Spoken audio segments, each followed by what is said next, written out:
మహాత్మా గాంధీ గ్రామీణ ఉపాధి హామీ పథకం పేరు మార్చడాన్ని కాంగ్రెస్ సీనియర్ నేత గిడుగు రుద్రరాజు తప్పుపట్టారు. పేదలకు 100 రోజుల పని దినాలు కల్పిస్తూ కాంగ్రెస్ తీసుకొచ్చిన పథకానికి పేరు మార్చడం ఏంటని అన్నారు. మళ్ళీ తమ పార్టీ అధికారంలోకి రాగానే గ్రామీణ ఉపాధి హామీ పథకానికి మహాత్మా గాంధీ పేరు మారుస్తామని ఆయన స్పష్టం చేశారు.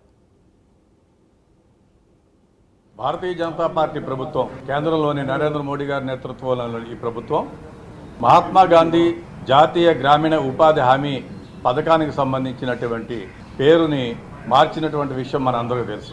ప్రధానంగా మహాత్మా గాంధీ గారి పేరు జాతీయ గ్రామీణ హామీ ఉపాధి పథకానికి ఉంటే దాన్ని వాళ్ళు తీసేసి విబిజీ రామ్జీ అని పెట్టారు. విబిజీ రామ్జీ అంటే వాళ్ళ ఆలోచనలో నాథురామ్ గాడ్సే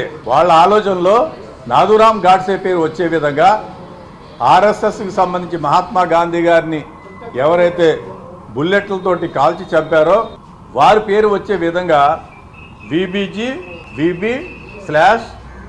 రామ్జీ అనేటువంటి మీనింగ్ వచ్చే విధంగా, అర్థం వచ్చే విధంగా పెట్టారు. ఇది చాలా దురదృష్టకరమైనటువంటి విషయం. ఆల్రెడీ మహాత్మా గాంధీ గారిని కానీ జాతీయ ఉద్యమంలో ఉన్నటువంటి పెద్దలందరినీ కూడా డైల్యూట్ చేస్తూ వచ్చారు. చరిత్ర పుటల నుంచి వాళ్ళని తొలగించాలనేటువంటి పథకం ప్రకారం నెహ్రూ గారు కానీ, గాంధీ గారు కానీ, సర్దార్ వల్లభాయ్ పటేల్ గారి పేరు మీద బ్రహ్మాండమైనటువంటి స్టేడియం ఉంటే దాన్ని తీసేసి నరేంద్ర మోడీ గారి పేరు పెట్టుకోవడం కానీ ఇవన్నీ జరుగుతున్నటువంటి పరిస్థితులు.